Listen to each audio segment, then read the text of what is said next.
이제 오늘 성품 훈계법. 저는 아들만 셋인 거 다 아시죠? 그리고 아들 셋을 키우면서 산전수전을 다 겪어서 오죽하면 제가 그 전공을 바꿔서 성품을 사역으로 여기는 사람이 됐죠. 제가 이렇게 어느 날 우리 아들들이 그러는 거예요. 엄마, 어느 때는 엄마 목소리 듣고 있으면 가슴이 철렁철렁 내려앉아요. 왜? 엄마 목소리가 사람들이 너무 좋다 그러던데 너네들은 왜 그래? 엄마 한 번 녹음해 보세요. 얼마나 무서운지 아세요? 그 제가 아들들이 참 별나다고 생각을 했어요. 그런데 어느 날 저기는 저희 큰아들이 장가를 갔어요. 그래가지고 리엘이라고 하는 딸내미를 하나 낳았어요. 얼마나 이쁜지. 저는 이렇게 못 낳았던 딸을 큰애가 턱하니 낳아줘가지고 제가 리엘 할맘이 됐어요. 그래서 제가 얘를 그 일주일에 하루를 제가 이제 돌보겠다고, 너 자유를 주겠다고 하고, 왜냐면 할머니도 해야 할 사역이 있으니까. 그래서 이제 이 아이를 데리고 하루 제가 있으면서 이 아이랑 이제 저희가 만든 노래들, 뭐 케비스쿨 노래, 뭐 이런 아이들의 찬송가를 틀어주면서 제가 한번 이렇게 녹음을 해봤어요. 처음에는 제 목소리를 녹음하려고 하는 게 아니라 음악이 나오면 우리 리엘이가 이렇게 엉덩이 춤을 추는 게 너무 이뻐가지고 제가 이 모습을 찍으려고 이렇게 녹음을 했거든요. 그러다가 이제 저희 그 음악의 긍정적 태도 뭐 노래가 I can do it 뭐 이러는 노래가 있어요. 그래서 그거 하면서 제가 리엘아 I can do it 뭐 이러면서 리엘아 일어나봐 일어나봐 막 이랬어요. 근데 제 목소리가 녹음이 됐는데 근데 걔가 이제 노래를 듣다가 벌떡 일어났어요. 제가 너무 놀라워가지고 어머 리엘이가 일어났다고 막 이러면서 제가 이렇게 막 요도방정을 떠는 거죠. 다 녹음이 된 거죠. 그래서 끝나고 난 다음에 이제 제가 그거를 저희 가족들에게 돌려보면서 제가 다시 그 영상을 보니까 제 목소리가요 완전 명령 지시 막 나오는 거예요. 그래서 제가 깜짝 놀랐어요. 제 목소리를 제가 다시 듣고 있으니까 저는 분명히 사랑이었고 저는 그때 막 흥분했어요. 화가 난 상태가 아니라 제가 이 애가 막 벌떡 일어나는 게 너무 흥분이 돼가지고 일어나 일어나 뭐 이러면서 제가 이렇게 찍었는데 목소리를 제가 들으니까 막 제가 화가 난 사람 같은 목소리인 거예요. 제 목소리에 권위가 있어요. 제 목소리에 힘이 너무 들어가 있어요. 제 목소리에 일어나 일어나 이게요 완전히 이 상황을 잘못 보면 정말 어린애를 가지고 일어나 일어나 막 이렇게 막 제가 깜짝 놀랐어요. 그렇구나. 아이들이 힘들어했던 이유가 뭔지를 내가 알겠는 거예요. 아이들이 엄마 목소리에 힘 좀 빼세요. 그래서 제가 이 힘 빼려고 굉장히 고생을 했어요. 그래서 하지마 일어나 이러기 전에 일어날 시간이네요 막 이러는 게요 이게 어마어마한 이게 숙련이고 이게 어마어마한 근데 이게 오해가 너무 많이 되는 거예요. 그래서 제가 겪어보니까 녹음을 해보니까 알겠더라고요. 나도 모르게 강요, 명령, 지시, 설득 막 이런 게 막 아예 그냥 제 그냥 어투와 언행과 막 이게 습관처럼 들어가 있던 거예요. 그래서 제가 깨달았어요. 이거였구나. 그런데 특히 이제 우리 아이들이 사춘기 때는 더 힘들죠. 왜냐면 이제 리엘이는 지금 11개월이니까 상처가 안 돼요. 리엘아 일어나 이래도 상처가 안 돼요. 왜냐면 걔는 뭐가 뭔지 모르니까. 그런데 언제 상처가 되냐면 사춘기 때 상처가 돼요. 사춘기 때는 아이들의 뇌가 스트레스 뇌가 굉장히 이렇게 본성적으로 많은 뇌예요. 그래서 많은 부분이 스트레스로 처리가 되거든요. 그러니까 이제 사춘기 애들이 그래서 괜히 짜증내고 괜히 화내고 괜히 투덜거리잖아요. 이게 사춘기의 특징이잖아요. 그러면 그때 저는 화를 안 냈어도 급해가지고 야 빨리 밥 먹어 이러면 사춘기 아들은 이렇게 말해요. 왜 이렇게 화를 내요? 그런단 말이에요. 그러면 내가 화 안 냈어. 엄마 지금 화내셨잖아요. 아니야 엄마 화 안 냈어. 엄마 지금 소리 질렀잖아요. 아니야 엄마가 무슨 소리를 질렀다 그래. 이렇게 싸움이 일어나는 거죠. 근데 그때는 제가 억울했어요. 너무 억울했어요. 그래서 하나님 너무 억울해요. 이 엄마 자리가 이렇게 속상하고 이렇게 억울할 수가 있어요. 막 이러고 엄마 목소리 한번 들어보세요. 엄마 목소리 들으면은 가슴이 철렁철렁해요. 막 이럴 때는 진짜 억울해가지고 지네들 사랑한 죄밖에 없는데 이렇게 억울할 수가 있나 이러고 제가 하나님 앞에서 많이 울었어요.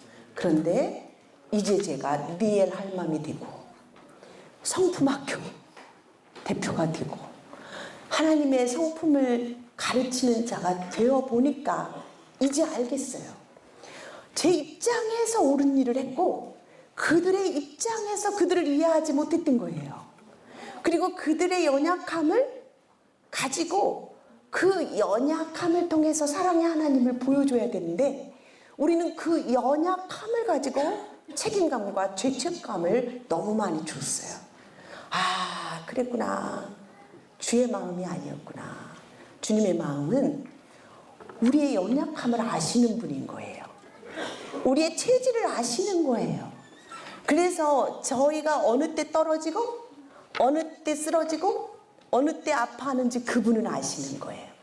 그래서 우리를 너무 잘 이해하시니까 너희네들이 할 수 있는 일이 아니란다 하면서 예수 그리스도를 보내주셨고 그 예수 그리스도를 통해서 구원의 길을 열어주신 거죠. 우리는 그 브릿지를 통해서 하나님을 아버지라고 부를 수 있는 특권을 갖게 된 거죠. 이것은 전적인 하나님의 은혜였고 사랑이었던 거예요. 그러니까 우리는 이 성품 훈계법이라고 하는 것은 뭘까? 우리 입장에서 보면 우리의 의로움인데 그들의 입장에서 보면 약함인 거예요. 왜냐하면 너무나 많이 그들의 입장에서 들여다보지 못했던 시간들이 너무 많았던 거죠.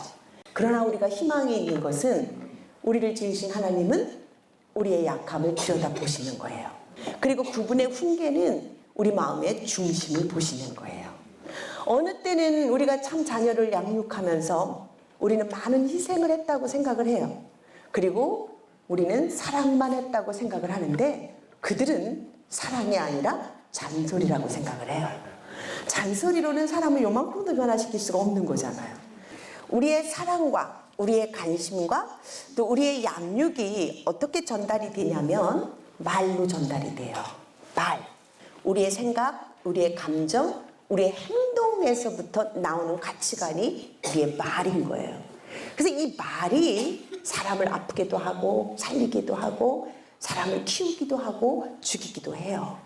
그러니까 굉장히 많은 부분 우리가 이 말이라고 하는 부분이 우리의 성품으로 표현이 되는데 여기서부터 많은 실수가 있어가지고 아이들은 자녀들은 하나님은 우리의 중심을 보시지만 우리 자녀들은 우리의 중심을 못 봐요. 우리의 목소리, 우리의 톤, 우리의 행동, 우리의 표정, 우리의 제스처를 보고 판단합니다. 그래서 이 아이들은 오해를 잘하죠. 그래서 사랑하지 않는다고 생각하거나 엄마가 나를 억압한다고 생각하거나 아빠가 나를 강요한다고 생각을 해요. 어떻게 해야 그 사랑을 잘 표현할 수 있을까? 잠언에 보니까 이런 얘기가 나요. 어리석은 사람은 미련한 개 같아서 토한 것을 또 먹고 하느니라. 깜짝 놀랐어요. 성경에 그런 말씀이 있는 줄 몰랐어요. 그러니까 잔소리하는 부모는요, 미련한 개, 어리석은 개처럼 토한 것을 또 먹고 하는 거예요. 왜 잔소리를 하게 될까요? 라고 계속 묵상해 보니까 그거밖에 모르는 거예요. 왜 우리가 잔소리를 또 하고 또 할까 생각해 보니까 말하는 방법을 모르는 거예요. 그래서 자꾸 했던 말을 똑같이 또 하는 거예요. 또 한 가지는 우리가 우리의 부모로부터 들었던 훈계, 우리 부모로부터 받았던 말들을 또 나도 모르게 그때는 너무 싫었는데 내가 부모 입장이 되면 또 하고 있는 거예요. 그것은요, 우리의 습관인 거예요. 그래서 우리가 말하는 것도 습관이고 생각하는 틀도 습관인데 성품은 생각, 감정, 행동의 표현이기 때문에 우리가 매일매일 하나님의 생각으로 새로운 생각으로 가득 채워야 돼요. 우리 마음에 날마다 하나님의 마음으로 가득 채워야 돼요. 우리의 행동이 하나님 아버지 예수 그리스도가 우리를 구원하시기 위해서 이 땅에 오셔서 보여주신 그 아름다운 행동들로 우리가 매일매일 연습하지 않으면 우리가 그 새로운 행동들로 매일 새롭게 그 아이들을 다가가 만나주지 못한다는 거죠. 그래서 잔소리하지 않고 말하는 법, 이런 훈계는 우리가 이렇게 여러 가지 방법들이 있는데 우리의 말로 말하는 것, 또 우리가 어떻게 교정하고 어떻게 훈련하는지 기초적인 것을 함께 나누도록 하겠습니다. 이 책은 처음에 두란노의 자녀 훈계법으로 나왔어요. 굉장히 사랑을 많이 받았죠.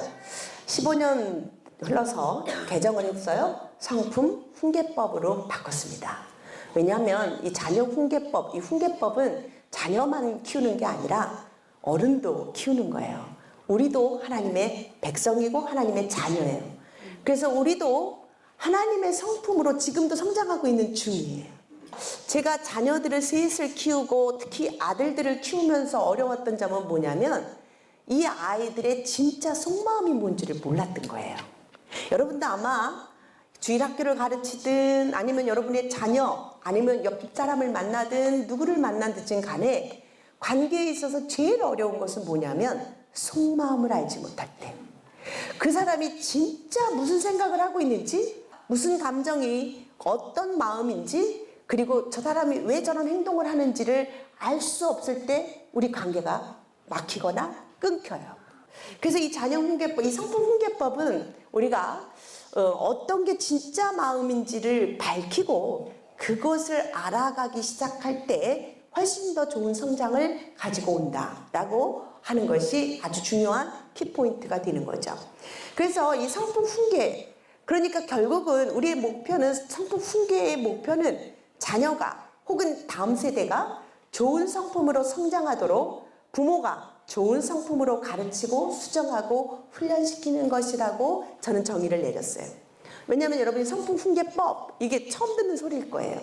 그런데요, 제가 이렇게 일반 학문을 가르칠 때 제가 이렇게 하고 있는 일들이 방송이나 이런 일반 부모들을 대상으로 교육을 많이 하기 때문에 좋은 성품이라고 굿 캐릭터라고 썼지만 크리스찬끼리는 우리가 밝힐 수 있죠. 좋은 성품은 바로 누구의 성품입니까? God 캐릭터, 하나님의 성품이에요. 그러니까 믿는 우리 백성들에게는 다음 세대를 하나님의 성품으로 성장하도록, 하나님의 성품을 닮아가도록 부모가, 우리가, 교사가, 리더가, 지도자가 하나님의 성품으로 가르치고 수정하고 훈련시키는 거예요. 이게 목표예요. 분명한 목표가 있죠? 그러니까 여러분, 성품 교육을 한다는 것은 하나의 영성 교육이 되고요. 성품 교육을 한다는 것은 다른 말로 하면 하나님을 닮아가는 성화의 과정이에요. 구원받은 백성이 반드시 해야 될 것은 그리스도를 닮아가는 거예요. 그러면 그 그리스도를 어떻게 닮아갈 것인가 하는 거예요. 날마다 주일학교에 오면 주일학교 공과교재 속에서 예수님을 닮아가게 할까요? 아니에요. 그거 갖고 부족하죠. 일주일 내내 학교 공부하다가 일주일에 하루 교회에 와서 그것도 1시간 기독교 교육을 통해서 하나님의 성품을 닮아가기란 불가능합니다. 그렇다면 매일의 일상생활 속에서, 매일의 삶 속에서 그들이 갖게 되는 갈등과 딜레마, 그들이 어려워하는 문제와 위기의식 속에서 하나님이 어떤 분인지를 가르치는 것, 그것이 바로 성품 훈계법. 그래서 하나님 아버지의 마음을 갖게 하는 것이다 라고 하면 우리가 이제 목표가 분명해지는 거예요. 그러니까 어려운 문제가 생기면 이 아이를 어떻게 가르쳐서 훈련시킬까, 이게 목표가 아니고, 이 아이가 말 안 듣고 고집 부리고 또 이 아이가 부정적인 생각을 하면서 자기 손목에 칼을 긋고 있다면 우리는 어떤 훈계를 할 것인가? 아버지의 마음을 그 아이에게 알려주는 것. 그래서 그 아이가 하나님 아버지의 성품을 닮아가는 것. 이게 목표입니다. 아멘. 아멘. 할렐루야. 아멘. 예. 저는 우리 직스 기독학교, 기독교 대안학교를 하고 있어요. 신봉동 숲속에서 5살부터 6학년까지 있는데요. 그 아이들 매일 말씀 보고 말씀 쓰고 말씀으로 성장하고 있어요. 그래서 제가 그 아이들하고 그 설교할 때 말씀을 전할 때는 꼭 화답하는 게 제가 아멘 하면 그들은 할렐루야 외치고 제가 할렐루야 하면 그들은 아멘 외치는 겁니다.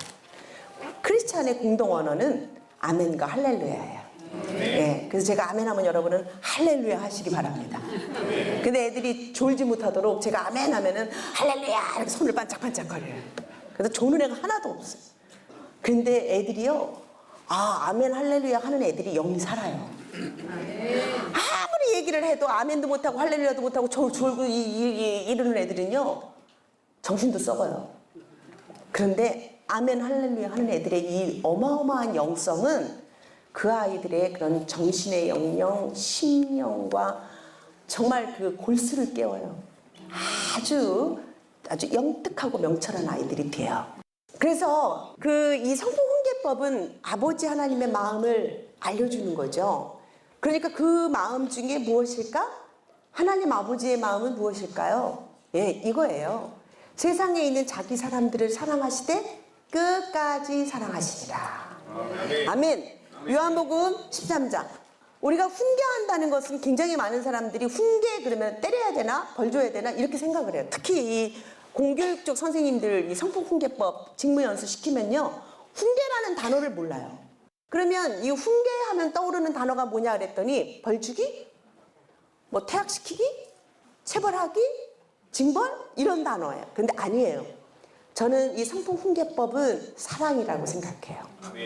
하나님 우리를 훈계하시는 이유는 끝까지 우리를 버리지 않으시고 자기 백성을 사랑하신 표현입니다. 그러니까 우리는 아이들에게 훈계한다는 것은 사랑을 표현해야 되는 거예요. 사랑을 표현할 수 없으면 하지 마세요. 상처가 됩니다. 훈계 잘못해가지고 평생 상처되는 사람 너무 많아요. 제가 미국에 가면 저를 늘 이렇게 공항까지 나오는 한 집사님이 계세요. 여자 집사님인데 그분이 어느 날 제가 저를 갔더니 저를 집으로 데려가서 이렇게 저를 이렇게 이렇게 재워주시고 제가 사역할 수 있도록 데려드리고 가시고 이러시는 분인데 아프셨다는 거예요. 어디가 아프셨나 그랬더니 말씀을 안 하셔요. 제가 새벽에 일어났는데 온 집안에 아무도 없는 거예요. 그런데 이분이 한 9시 넘어서 10시 넘어서 한 11시쯤 되니까 얼굴이 하얘가지고 오셨는데 약봉투 하나 갖고 오셨어요. 그분이 얘기하는 거예요. 자기가 새벽마다 이렇게 공황장애 이렇게 이렇게 까무러치고 막 이런대요. 그래가지고 이번에도 또 새벽에 그렇게 돼서 남편이 싣고 병원을 갔대요. 그런데 중국인 의사가 물었다는 거예요. 당신 언제부터 그랬어? 결혼해가지고 남편이랑 부부싸움 할 때 남편이 이부자리를 휙 뒤집어 쓰였는데 제가 까무러쳤어요. 그랬더니 그 의사가 아니에요. 더 오래전이에요. 언제 있는지 찾아보세요. 그래서 이제 그때부터 고민을 하면서 찾아본 거예요. 그래서 이제 저랑 이제 거실에 앉아가지고 하나님 언제부터 이렇게 이런 증세가 있었는지 하나님 알려주세요. 어떤 상처가 있었는지 알려주세요. 그리고 이제 기도하면서 이 자매님하고 이야기를 하는데 점점 4학년 때 온 선생님의 지갑에 돈이 없어졌는데 자기가 그 지목이 돼가지고 다른 아이들은 다 이렇게 바깥에서 노는데 교단 위에 서서 나가지 못하고 하루 종일 벌 받았던 때가 있었대요. 그런데 이때 이렇게 바깥에서 새가 날아갈 때 너무 부러웠다는 거예요. 저 새는 너무 좋겠다. 근데 자기는 훔쳐가지 않았는데 억울하게 벌 받았던 그때의 기억이 나왔어요. 근데 점점 가다 보니까 7살 때가 생각나는 거예요. 엄마가 이 아이를 골방에다 탁 가둬놓고 이만한 매를 들고 오늘 너 죽고 나 죽지! 부산 분인데 터벅 다가올 때 이 7살 아이가 가슴이 쪼여오면서 엄마가 이만한 매를 들고 터벅 걸어올 때 나는 이제 죽었구나 이런 생각을 했다는 거예요. 그것이 최초의 기억이었던 거예요. 그러니까 7살 때의 그런 경험들이 계속 해결이 안 되고 쌓였는데 나중에 이런 성장하면서 학교에서 억울한 일들, 바깥에서 남편하고의 갈등, 뭐 일반 세상 사람들하고의 억울한 누명 이런 것들이 계속해서 어느 날 다 장애가 오는 거예요. 공황장애, 우울증, 어려움으로 오더라는 거예요. 그러니까 그러니까 그 엄마가 분명히 사랑하셨을 거예요. 분명히 7살 그 딸아이를 어마어마하게 목숨처럼 사랑했을 거예요. 그런데 그분의 방법은 잘못됐던 거예요. 이만한 매를 들고 어린아이를 한 바닥 올 때 그 엄마는 사랑이었는데 이렇게 50이 다 되도록 고통을 줄 줄은 몰랐을 거예요. 그것은 왜 그랬을까? 사랑하되 끝까지 사랑해야 되는 하나님의 사랑을 우리가 몰랐던 거예요. 우리가 훈계하는데 그 훈계가 징벌이 되면 안 되고 사랑이라고 깨닫게 하는 방법을 우리가 알아야 하는 거죠. 그것을 우리는 성품 훈계법이다라고 하는 기술로 우리가 배워야 되고 알아야 된다. 그러면 성품 훈계의 3단계는 뭘까요? 그래서 첫째는 가르침의 단계예요. 하나님도 가르치세요. 예수님도 그 제자들을 3년 동안 공생의 기간에 가르침의 기간이 있었어요. 함께 거하고 함께 걷고 함께 먹고 함께 놀고 함께 마시고 함께 하는 시간인 거예요. 그때 뭐 할까요? 앉으나 서나 때를 얻든지 못 얻든지 쇠마죠. 신명기에 나온 말씀대로 우리가 무엇을 하든지 무려 문설주에 메고 손에 새기고 가슴에 새기고 이마에 붙이고 하나님께서 어떤 분이신지를 하나님의 마음을 하나님의 사랑을 가르쳐 줘야 되는 거죠. 그리고 하나님의 방법에는 반드시 원리가 있고 원칙이 있어요. 그것이 분별법이에요. 그게 분별력이고 그것이 하나님의 성품에 보면 공의의 하나님이신 거예요. 하나님은 만홀히 여김을 받지 않으세요. 하나님은 사랑이시지만 함부로 대접을 받으실 분이 아니고 우리가 함부로 무례하게 해도 하나님은 우리를 용서하는 거 아니에요. 우리의 무례함을, 우리의 허물을, 우리의 연약함을, 우리의 죄성을 예수 그리스도가 담당해 주셨기 때문에 그 보혈의 공로로 우리가 하나님을 아버지라 부를 수 있는 거지 하나님은 그렇게 함부로 대하실 수 있는 분이 아니란 말이죠. 그러니까 우리가 어렸을 때부터 우리 아이들에게 하나님을 기뻐하시는 것과 기뻐하지 않는 것이 무엇인지를 알려줘야 되는 거예요. 그게 분별력이에요. 그것이 하나님의 공의를 가르쳐 줘야 되는 거예요. 그것을 어떻게 가르칠까요? 1단계 가르침의 단계에서 가르쳐야 돼요. 밥 먹을 때, 목욕할 때, 스쿨을 버스 타고 갈 때, 아이를 학교까지 데리고 갈 때, 아이랑 함께 산책할 때 하나님 아버지의 마음을 알려주는 거죠.